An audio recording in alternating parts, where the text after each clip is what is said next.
Bonjour, j'espère que vous vous portez bien. Cet enregistrement aborde la Société d'assurance dépôt du Canada, à laquelle je ferai désormais référence par son sigle SADC, et surtout les rôles que joue la SADC. Les vidéos de la chaîne YouTube de la SADC, dont les liens figurent dans le plan de cours, sont d'excellents exposés de cette société d'État et de ses rôles. Je compte, dans le présent enregistrement, exposer plus en détail les rôles de notre assureur dépôt fédéral. Bien que je ne les aborderai pas, il est important de noter que chacune des provinces canadiennes a son propre assureur dépôt, qui protège par exemple les déposants des caisses populaires et des credit unions provinciales.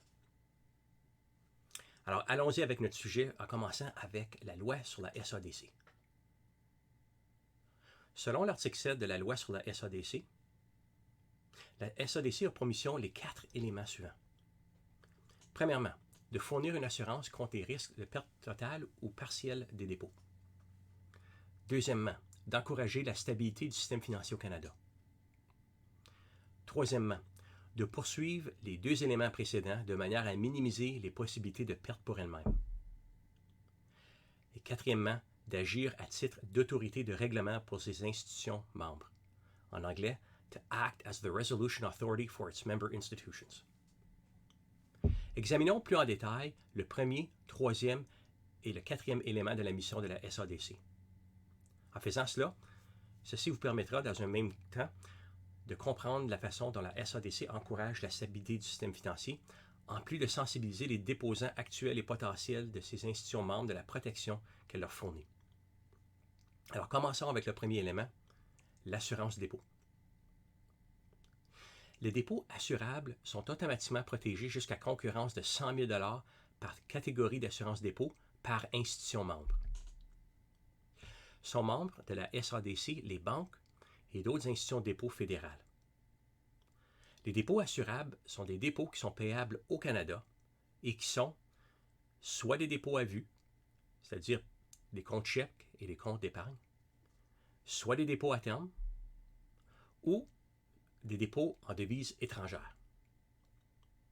Le lieu de résidence ou la nationalité d'un déposant est inconséquent, de même que s'il est un particulier ou une personne morale. C'est l'institution membre qui paye les primes d'assurance et le taux de prime varie selon le profil de risque de l'institution. Certains, et je dis bien certains, dépôts font l'objet d'une protection distincte, c'est-à-dire qu'ils peuvent être répartis dans différentes catégories. Par exemple, si Judith a une épargne sous forme d'un dépôt à terme de 100 000 $ et une épargne retraite enregistrée de 100 000 $, les deux auprès de la même banque, ces deux montants appartiennent à des catégories différentes. Par conséquent, si la banque faisait faillite, Judith aurait droit à une indemnisation de la SADC s'élevant à 200 000 $. Passons maintenant au troisième élément de la mission de la SADC. Fournir l'assurance dépôt et encourager la stabilité du système financier canadien de manière à minimiser les pertes possibles pour elle. Ce troisième élément constitue le fondement de toute décision relative aux outils de règlement de faillite et de l'exercice des autres pouvoirs de la SADC. À ce titre, la SADC peut, par exemple, exercer certains pouvoirs dans le but d'éviter la faillite d'une institution membre et, ce faisant, éviter les pertes que la SADC pourrait en subir en remboursant les dépôts.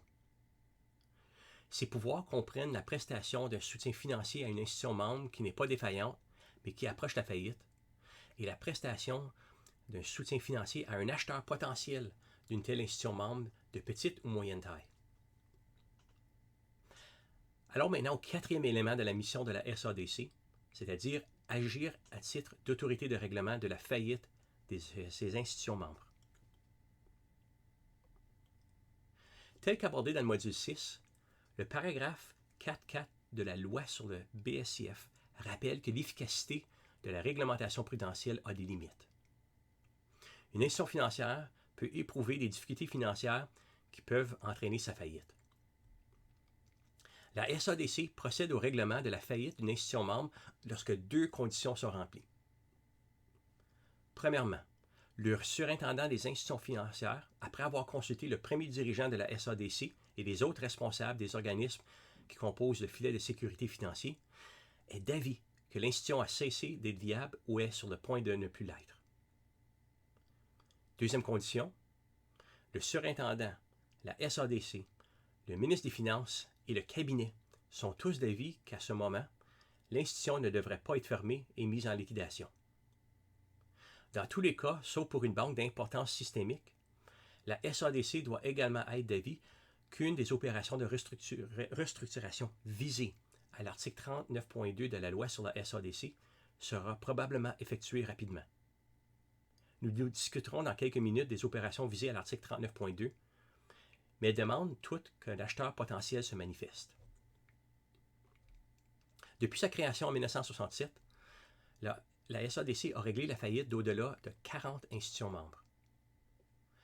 Lors d'un règlement de faillite, la SADC poursuit les objectifs suivants.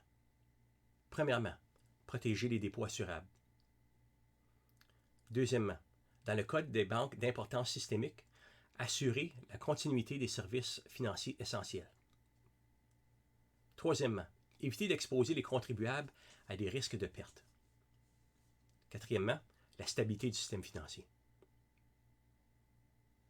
La loi sur la SADC accorde à la SADC plusieurs outils pour régler la faillite d'une institution membre. Le choix des outils de règlement dépend des faits, y compris de la taille de l'institution membre et la manifestation d'un ou plusieurs acheteurs potentiels avant la faillite. Certains outils permettent aussi à la SADC d'effectuer des opérations de restructuration dans le but de trouver un ou des acheteurs éventuels. Examinons les outils de règlement dont la SADC pourrait s'avérer lors de la situation très improbable de la faillite d'une des 6 banques canadiennes d'importance systémique. La loi sur la SADC exige que les banques d'importance systémique se dotent d'un plan qui décrit comment serait réglée leur faillite, de même qu'il soit ordonné et qui permette la poursuite de la prestation de ces services financiers essentiels. La SADC, quant à elle, s'assure que ces plans sont réalistes. Elle doit par ailleurs être prête à mettre ces plans en œuvre.